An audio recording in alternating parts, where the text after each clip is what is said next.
Welcome to Shadow Talkers, where we explore the shadows of the known world and beyond. I am YoKDog. And I'm RulyWolf.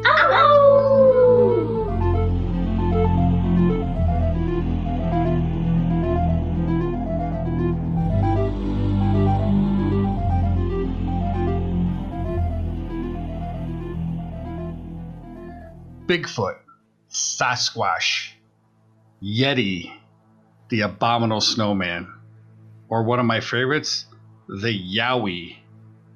Legends abound about this creature that lurks in the woods or in the mountains throughout the world. Is it real or is it fake? RulyWolf, what's your opinion? I'm more inclined on the side that Bigfoot is real. For one, that he's widely known everywhere. Canada was actually the first sighting in North America of Bigfoot. And even before then, he was sighted many, many other places. And with how many things that we haven't discovered on the planet, in the waters, on land, whatnot, I can't say that there is no Bigfoot because it is completely probable. And if it is a creature that wants to be kept is aware and wants to be kept hidden, then that would be possible. Because if, you look at a human and you're like, hey, I kind of want to be quiet and invisible. It's a lot easier for you to be invisible than, say, a bird. You know what I mean? Mm-hmm. And real quick, you said he. There must be she's also. Right, and little babies. So we'll little babies. They. We'll say they then. So they do exist in my mind. So. Well, cool. Now, you said that the first sighting was in Canada, so obviously it was the first recorded sightings. But how far back does that go? So that was in 1811. And when I was doing my research, I just stuck with North America because this is actually a very, very broad subject. And I was inundated with information just from North America. So the first sighting was reportedly in 1811. It was in Alberta, Canada. And the first sighting was near a town which is now Jasper. So Jasper in Alberta, Canada. So a trapper named David Thompson found 4-toed footprints, and they were 14 inches long and 8 inches wide. And that was in the snow that he found those. Okay. Now, that's interesting because I did not know that.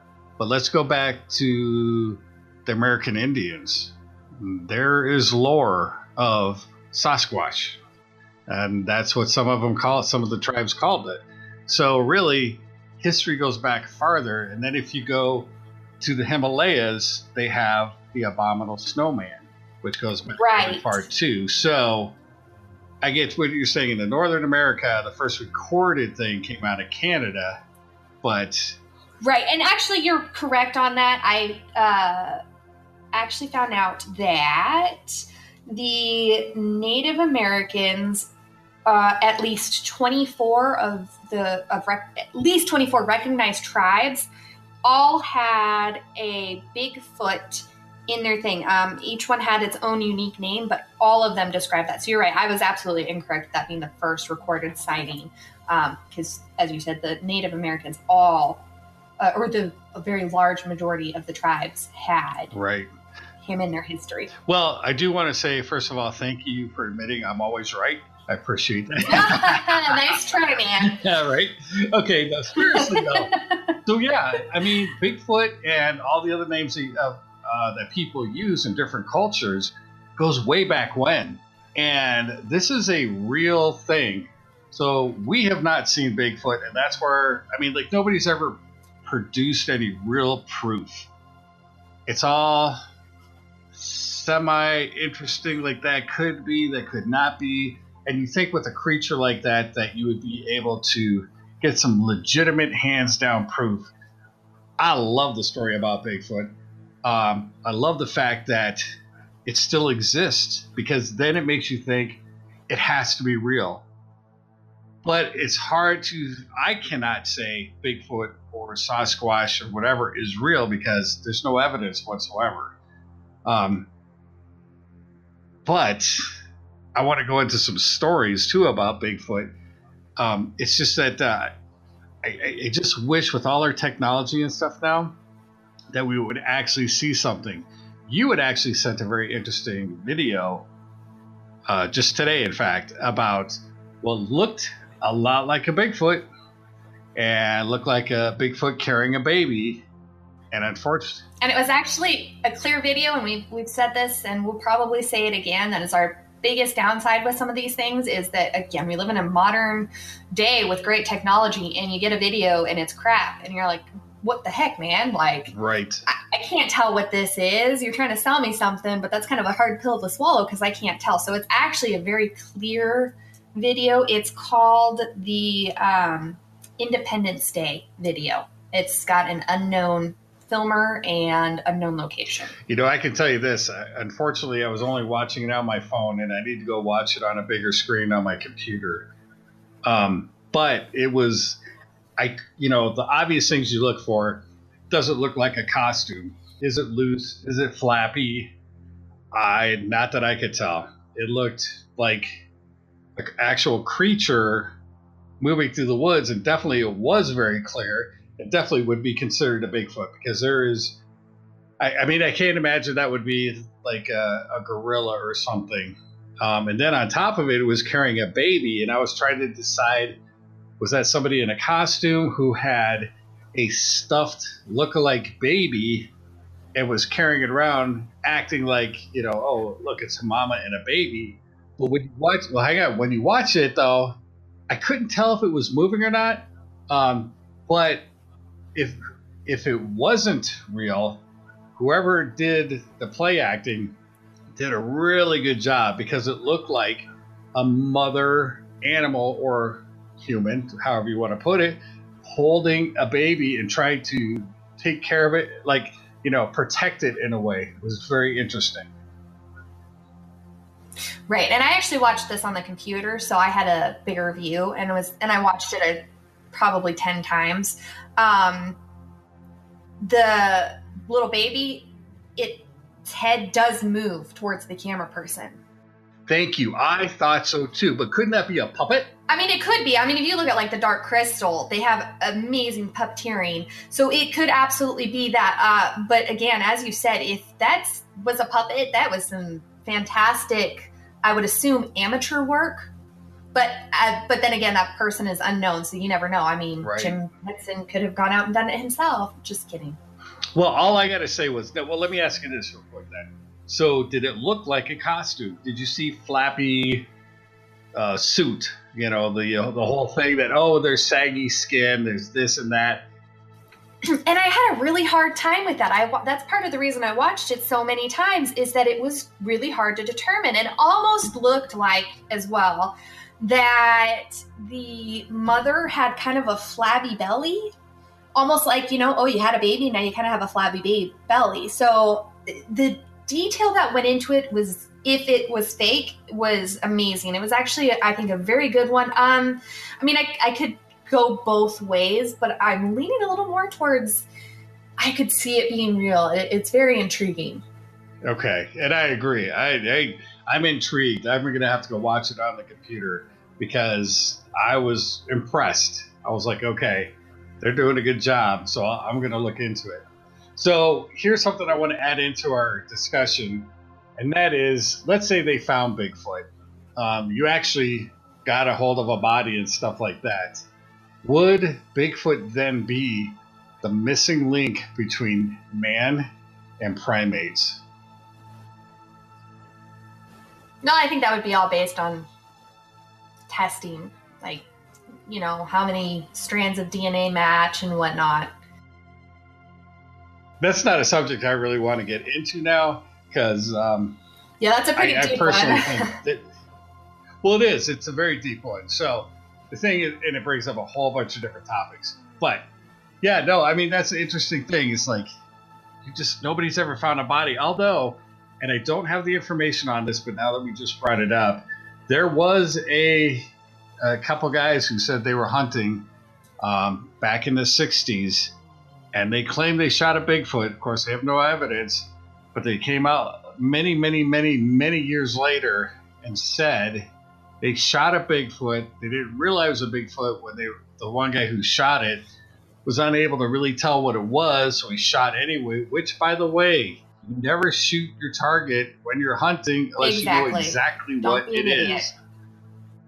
And when it went up there, they said it was a Bigfoot. It freaked them out, and they thought they were going to go to jail for shooting something that, A, they didn't know what it was, and B, you're not supposed to be shooting stuff you're not supposed to know. So they buried it. And then 30 years later, the guy came out and said, oh, yeah, well, this is what we did. And, of course, it went back to trying to find the bones of the burial ground. Well, that's difficult to do when you're hunting out in the woods. And it's been 30 years. Incredible. Oh, yeah. So they never found it, so no proof. But when you hear the guy and you talk to him, he really does seem like he believes it. So.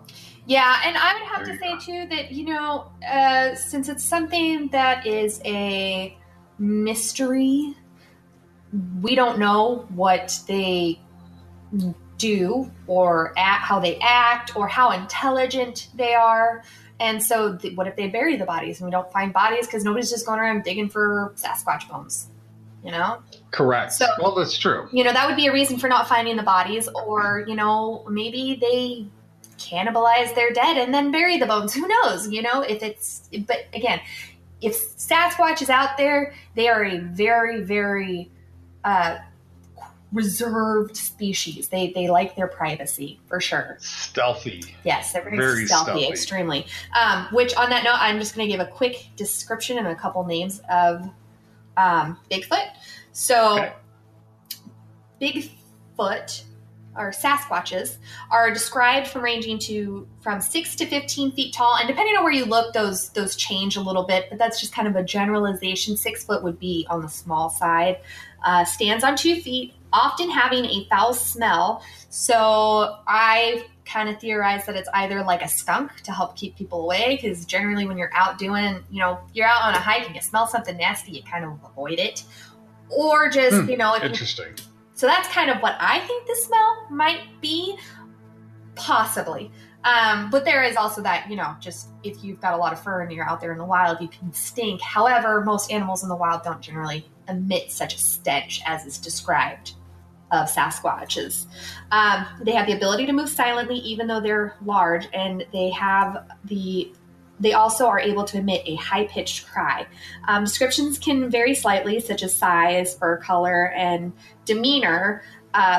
But again, humans and animals aren't all the same. They're all different, so that's to be expected. And actually, so something else was, the Sioux of Dakota say that Bigfoot is a peaceful creature, while the Chinookwawa of Oregon say they're vicious man-eaters.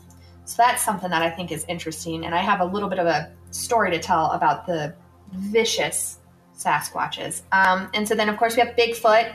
Sasquatch is the North American name, which is actually an angelicized version of a word used by the indigenous Coast Salish people of British Columbia. So that actually originates from British Columbia. Is that where Bigfoot. British Columbia is? Sorry. Yeah, British Columbia is in Canada. Yourself. I'm sorry. Sorry, guys. Just double that information. Literally. So then we have the Yeti, which is the Himalayas. Yowie is Australian. Almas, which is Mongolian. The skunk ape, which is Bigfoot, but it's the Florida, southern U.S. version. And then there's the Ohio grassman, which is a very specific Bigfoot, which resides in Ohio. And they look, the drawings, pictures, they almost look like a mix between Sasquatch and a guy in a grass suit. So that's kind of interesting. And then there's also Yeren, which is Chinese. And the really interesting thing about Yeren, and I might be saying that wrong and I apologize if I am, is that in that area, the Gigantopithecus, which is the ancient giant ape, actually was from that the area of Yeren. So I find that extremely interesting that the giant ape was there, and then they had their own version of Bigfoot in that area where this supposedly extinct giant ape was. So that was just that little bit of information I would throw out there. Oh, very interesting. There's some new ones I did not know about, so that's pretty cool. So let's go into some stories, because one of the fun things about Bigfoot, unless you had something else to say and I'm interrupting. Nope, it's balls in your court. That's interesting.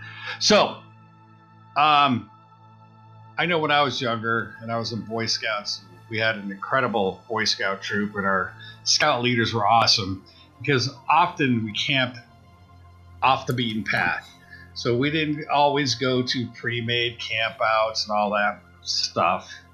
And sometimes we go deep into the woods. And when you get out into the woods, if you've never been out in the woods, especially at night, I can tell you what, either A, your imagination runs wild, or B, there's a lot of stuff out there you don't know about that's watching you. So, we're Boy Scouts, young Boy Scouts, and we're going on this big camping trip. And a group of us went to see a movie called Mysterious Monsters. We're into that kind of stuff. We think it's all fun and exciting, and we all want to see Bigfoot.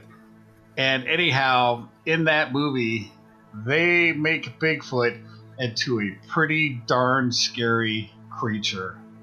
And one of the ones is that supposedly Bigfoot will go around the house knocking on the house.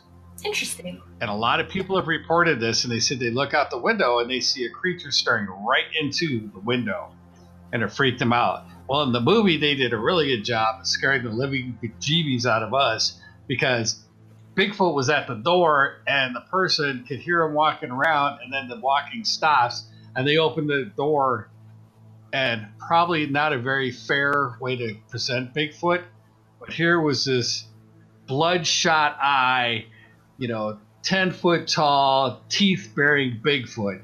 It scared the daylights out of us. And then we had to go camping. You think it'd be a slept-out weekend? No, not at all. Nope. So there's that excitement of the unknown. And there's that excitement of you would love to see something like that, but yet do you really want to see something like that?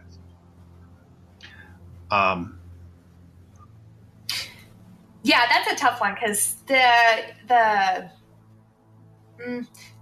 it could go either way, and some of the stories vary. Some of them are just kind of a inquisitive, not even inquisitive, a creature that kind of wants to be left alone, that runs when you do it, and then other stories are a little bit more vicious than that. Right. Well, I know at our house that we had in Montrose, the brick house. And you all were gone, but, again, nighttime, things make you think certain things are happening. But I know the sounds of a house, you get used to your house, you know what the creaking and the noises are. At one time, I swear to you, we had just gone to bed, and something, and our windows are really high up. It's a brick house, and these are the smaller windows. The house was built more in the 60s. And they had the smaller windows, and they were higher up. And the way our house was sitting on the yard, something hit our house at night. And they hit it hard. Not to it could break anything because it was brick, but it made us jump. And of course, I looked out the window and didn't see anything, but then you start thinking those thoughts. So, was that a Bigfoot? Because we were more rural at that time. And, deer would come through our neighborhoods, and other animals would come through the neighborhoods because we were so close to the wilderness. And there's a lot of open area. So, could Bigfoot come walking through, jump our fence? We'd have no problem. And they come up and just hit your house. Boom! They could. Be good. So. Yeah, if you've ever seen Harry and the Hendersons, a Bigfoot could do a lot of damage to your home. I love Harry and the Hendersons. If you have not watched Harry and the Hendersons, that is an awesome movie. I love it. It'd be good to know that. I kind of like that movie, though, because it kind of shows you the tentative, aggressive side. Because you know what? If you're always being hunted or people are treating you bad, well, of course you're going to have an aggressive side. To the other side, where he is a caring side, it does care about nature and stuff like that. So I I want to just jump in here real quick and tell another story. This is a fun kind of like ghost story. It's not a ghost story. Okay. But for a while, I was driving a truck, and I was driving it through the Rocky Mountains. I would have to start late at night. And at one point, and you don't get a lot of radio reception. And at that time, we only had AM, FM radios in the trucks. And so, I couldn't pop in a CD and listen to anything. Our company just had those. And so we're driving along. Oh, there's that Sasquatch hunter barking. Sorry about that, guys. So I'm driving down the road at 2 a.m. in the morning, get to a spot where I'm getting a radio reception, and it's on AM, and I pick up one of the best people you need to listen to. You can go on YouTube and hear his old radio shows and stuff like that. If you don't know who he is, if you do know, you know exactly what I'm talking about. His name is Art Bell, so ARTBELL. One of the best radio guys who talks about everything from UFOs to Bigfoot to all sorts of crazy stuff. And he's awesome to listen to. So I was very excited. I'm like, wow, I get to listen to Art Bell. So here we go. He's talking about Bigfoot. Okay, fine. No problem. It's like, this is interesting. You're like, okay, cool. Then he plays the soundtrack, and I'm going to put it on here for you. It's 2 a.m. at night. It's pitch dark. When you're driving down the roads in the mountains, your visual is very narrow. You don't see very far ahead of you, and everything on the side is dark. And there's a lot of ravines and stuff on the side of the road. So anything can jump out. I mean, you're always watching for deer or elk to just jump out of the woods right in front of you. So I'm driving along, and the storyline gets intense enough that you're like, okay, I'm getting into it. I'm getting a little nervous. And then he plays this recording that scared the daylights out of me. And I'm going to play it for you.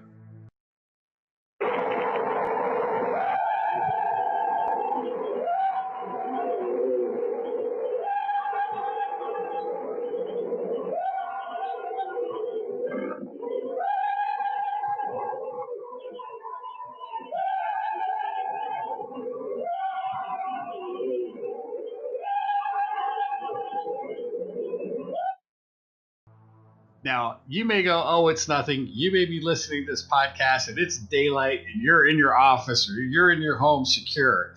Put yourself in a situation, 2 a.m., pitch dark, in the middle of nowhere. There's no help.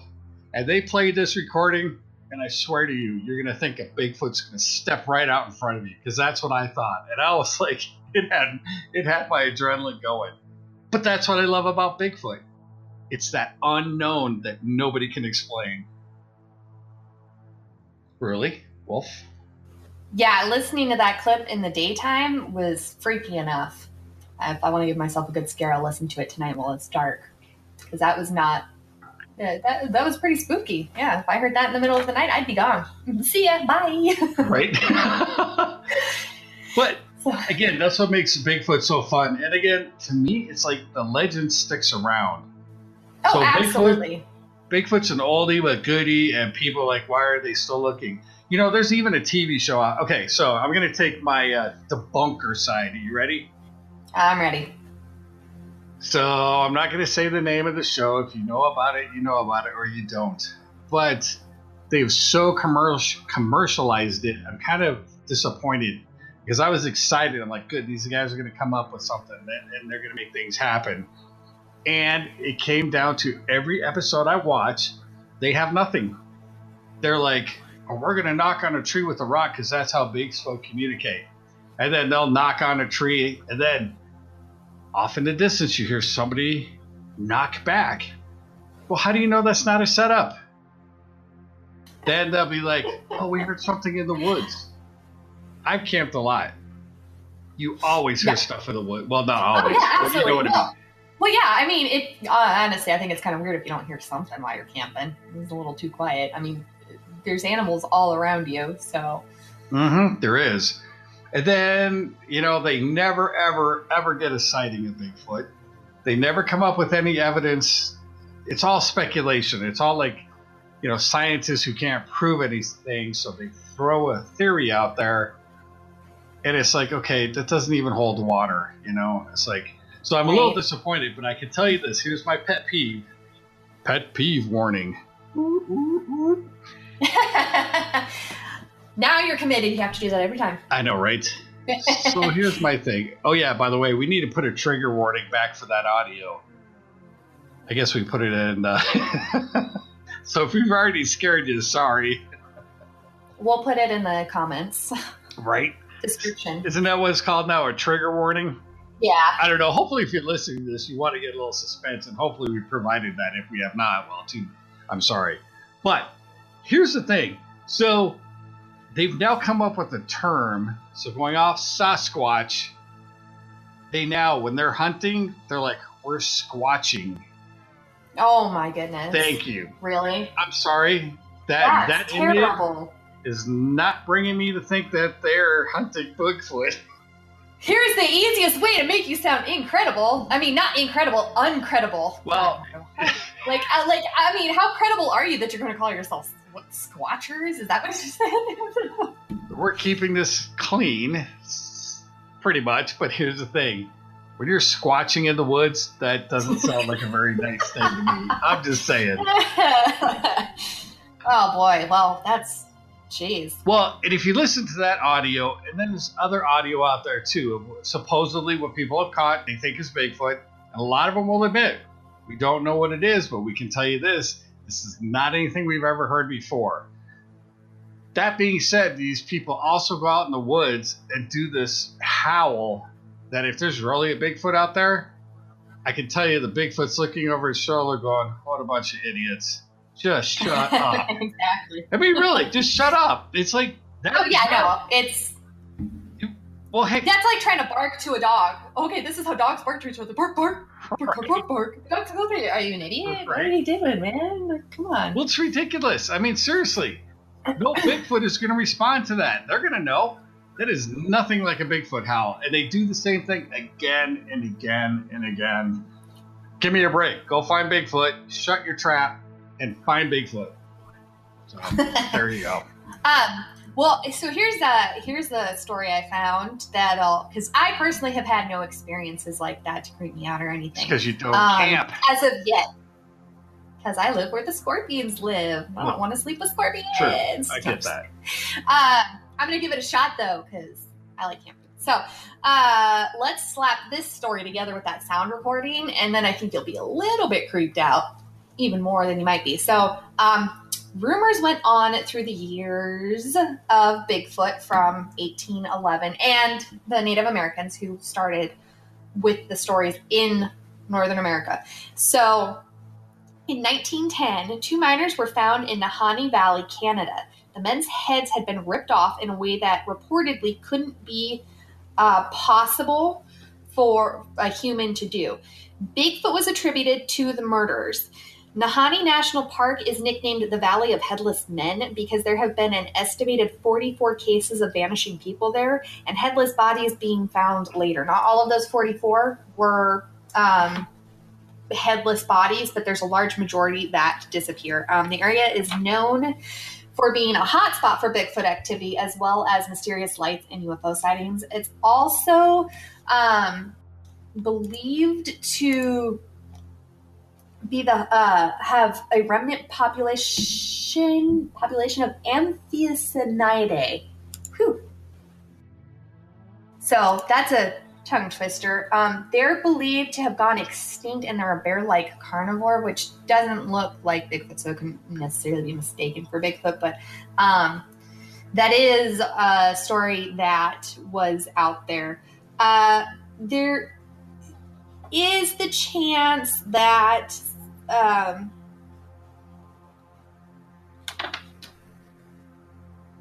people are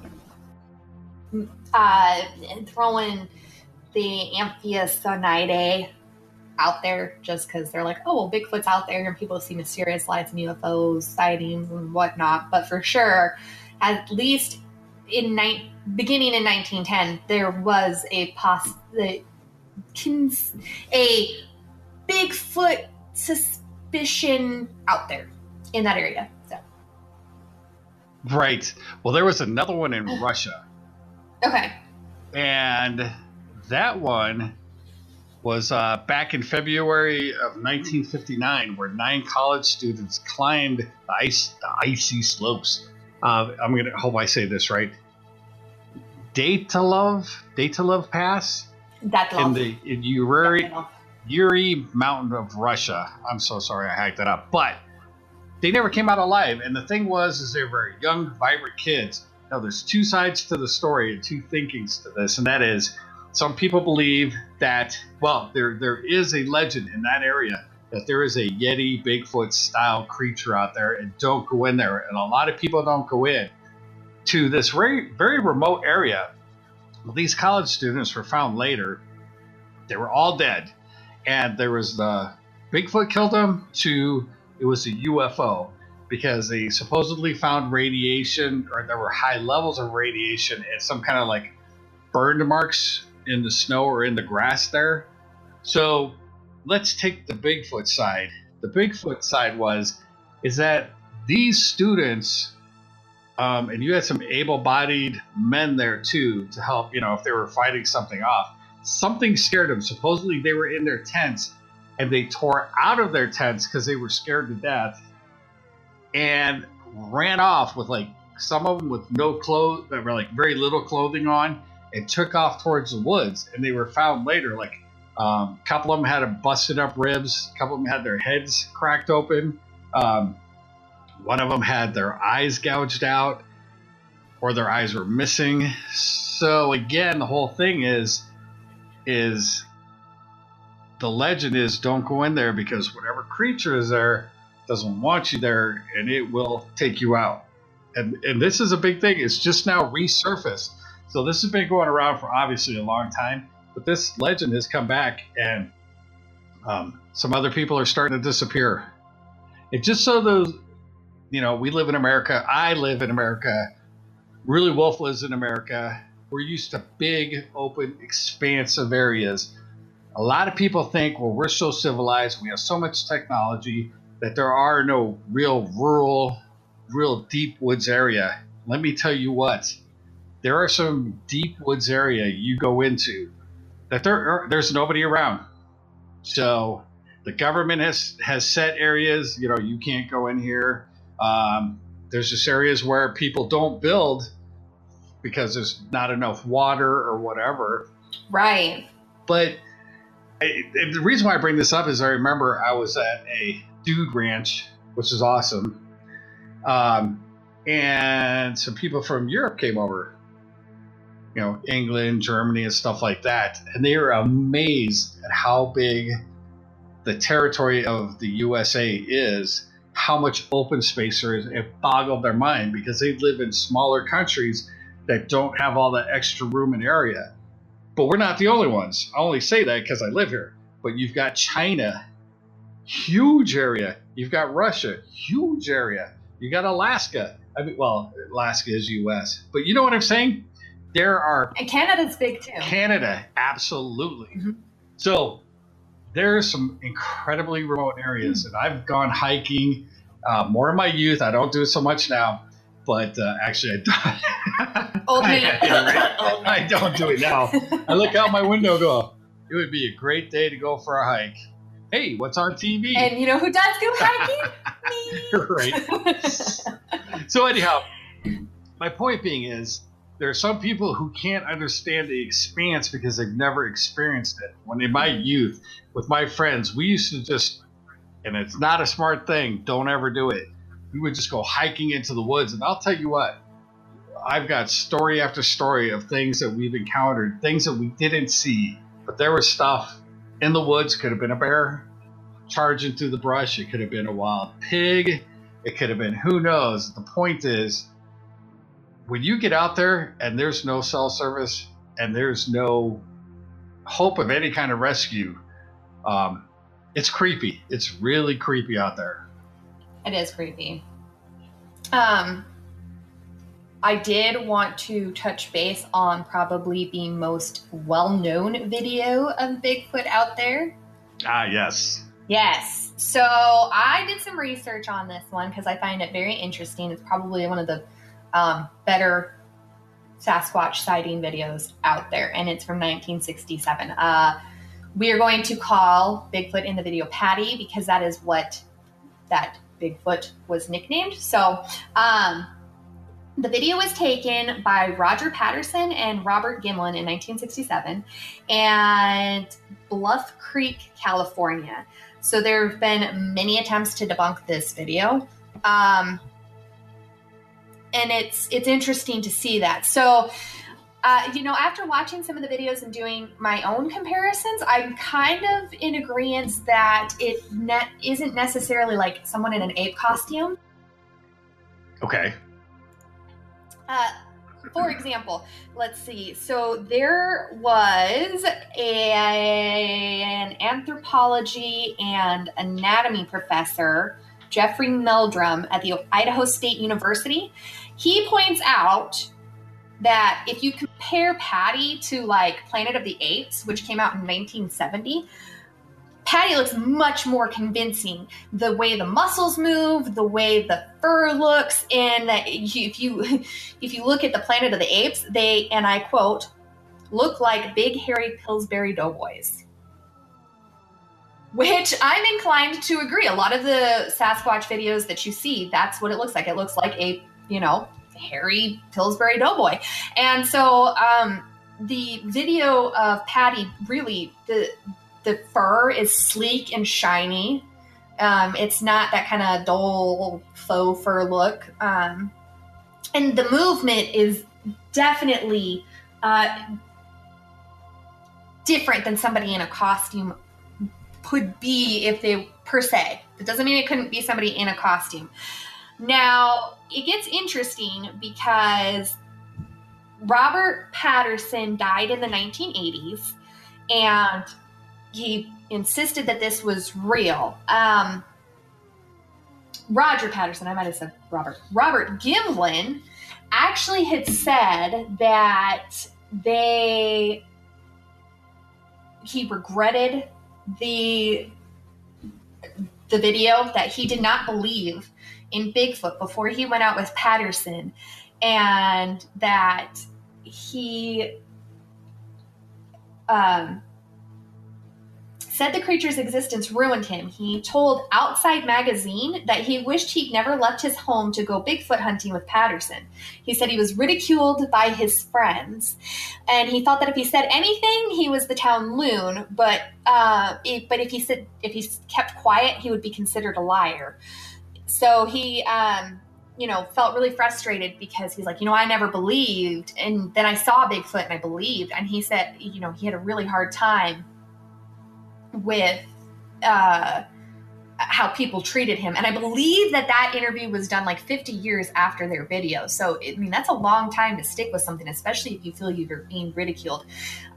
So after Patterson's death, Bob Hieronymus came forward and said that he was paid $1,000 to wear a gorilla costume for Patterson and Gimlin to film. And then Philip Morris also claimed to have made a costume for Patterson and Gimlin. And that around the time, so at one point in one interview, he says that it cost his costumes cost about $450, which would be over $1,000 equivalent to today's exchange rates, inflation and whatnot. But then in another interview, he said that he sold their suits for as high as $7,000 to $8,000. So, and he wrote a book, and he had some other things in there that didn't quite correspond, a little bit different. But he said that it was his ethical code to not come forward before Patterson died to say, oh, it was all a hoax. Bob Hieronymus and I were in on it, and they were just trying to film something for Hollywood because they said they could make a bunch of money, which Gimlin did say that that he felt that Patterson and his brother had pushed him out, that they were going to take that footage that they had to Hollywood and try and get money for it because, you know, it's Bigfoot footage, and that they kind of pushed him out of that, and he felt he wouldn't feel very happy about that either. But again, he insisted that this was real and he actually saw Bigfoot. But so Morris didn't come out and say, yeah, it was a hoax. I made this costume, guys, until after Patterson died. And then he said that he felt it was okay for him to come out and let everybody know it was a hoax and that he had this costume. Right. Or had made this costume. And then if you look at the costume that he pulls out and says is the costume he made, looks like one of the Planet of the Apes kind of costumes. It's got that really coarse, like, it's got coarse orangish fur, and he says it's a replica of what he made, but it doesn't, it looks like, you know, it looks clearly like an ape suit. So, so quick question on that point. Does that costume look anything similar to what you see in the Patterson Gimlin film? I absolutely do not think so. And anybody who is saying that it looks like it could be that, I don't agree. It looks completely different. See, and then you have to sit there and go, okay, so wait a minute now. You took the song that came out. You're going to wait for the guy to die. He died, but you still waited, but now you're saying it's okay. And by the way, I did see an interview where he was walking, excuse me, walking like the Bigfoot in the film. Okay, well, anybody can mimic that. But it's kind of like, where is the costume that you had? And now he's saying, oh, here's a replica, and it doesn't even look like it. So now you got a question. Say, what's up with that? Right. And then on top of that, so you have two people saying that Patterson had spent at least $2,000 for them to participate in this hoax.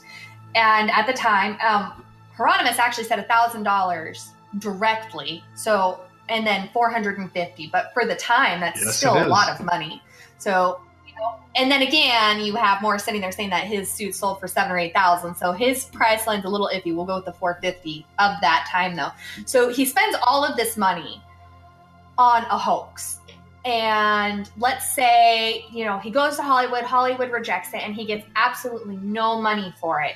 What's the purpose? Because it's not like he had YouTube and he could have enough viewers that he gets, you know, money from it or anything. So what's the point in continuing on and saying it was a hoax when you just lost all that money and nobody is paying you for it? So I'm very curious to that fact as well. You just spent all that money and it's Hollywood doesn't buy it, and so you're out that money. Wouldn't you just be like, oh, it was a hoax?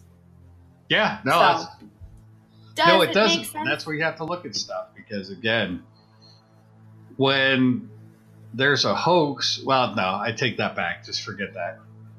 The point is, I mean, it could be a pride point, but if Gimlin is sitting there saying that he felt ridiculed and he'd have people go, oh, hey, where's Bigfoot? Come help us find Bigfoot, you know, in a mocking way to him while he's in his driveway. And he was cut out of the deal that could potentially make them money, why wouldn't he be like, yeah, it was a hoax? I agree. So you have Patterson, he could, you know, didn't deny it from pride, but why wouldn't Gimlin? He was jilted and ridiculed. Point. Very good point. So, yeah. And then, so the film, even though people have claimed to debunk it, it's actually never been truly debunked. Scientific examination and analysis winds up determining that the evidence is inconclusive, or that demonstrating something like that can't be explained by 1967 technology. Well, you know, and that's it. A lot of people are out trying to put fake videos out to get attention brought to them. I mean, even when I was a kid, I went and took a piece of plywood and I cut a foot that would be the right foot. I made a Bigfoot foot out of plywood. And when it snowed, I didn't think it through real well because I didn't have enough plywood to cut 2 feet. So I cut 1 foot, and then I put a strap on it and put both my feet on the foot and jumped. So you had one right foot going through the snow. And then the problem was is the snow stuck to the bottom of the plywood. So it did work out really good. Right. Well, and they kind of had something like that too. Morris and Hieronymus, did I say that right? Yeah, Hieronymus had something like that when they show their costume and say, oh, they had this for the footprint. And well, the other thing is they said that to add some height to the Bigfoot, to Patty, they told him to put football shoulder pads in there. And that's the other thing. I watched that video a couple of times after hearing that, because it is very distinct when someone is wearing football shoulder pads. They're tall, they're up in your neck. Absolutely, Patty was not wearing, if Patty wasn't real, football shoulder pads. There's no way they wouldn't. That would make it a big, bulky, exactly. No and if you actually look at the picture and stuff, yeah, there's no way there's shoulder pads in there. So again, it's like, okay, now you're making stuff up. Absolutely. Because if you don't even remember what you did. Exactly. So yeah, that's iffy. And then so we're coming up on the end of our show, guys. I have one more point I would like to put out there. YoKDog, did you have anything else you wanted to say before I put that out? No, I'm good. It's just like always remember to look in the shadows because there's a lot of cool stuff out there. Absolutely. It's a big world and you never know what you're missing by not looking. So something that I've noticed in the more modern Bigfoot shows is showing Bigfoot on infrared camera. So that to me was interesting, and I looked a little bit into infrared cameras, and it looks like you can kind of fool infrared cameras into not seeing you. Really? So yeah, if you had a giant sheet of paper and you stood behind it, the infrared would not capture you unless you touched it and made the paper hot. Interesting. So on that note, if you wear heavy clothing or say a costume, theoretically, because I could not find anything specific on this, but theoretically, if you were in a costume and let's say you were in a Bigfoot costume, you would have to wear it for an extremely large amount of time. You'd have to be all nice and hot and sweaty in there for the infrared camera to pick you up.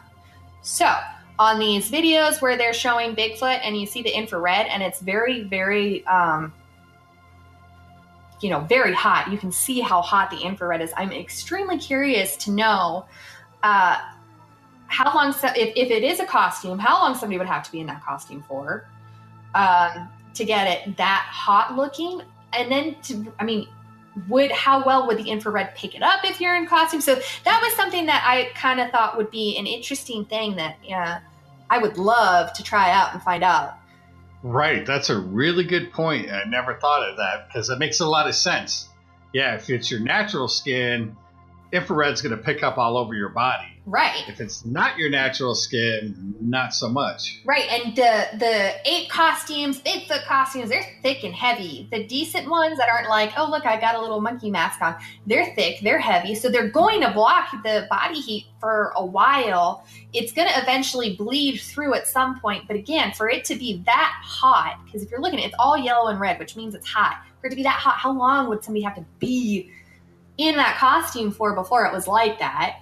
And right. Would it, I would love to know, because that would be something to help kind of possibly debunk or prove it. Sure, absolutely. So, but on that note, guys, I think that's the end of our show. It's a fun topic. It's Absolutely. One that's never going to go away. So. Absolutely. And I could keep going. And this was just for me. Most of the stuff I brought up was just North American. And I didn't even cover all of the subject material I had. So,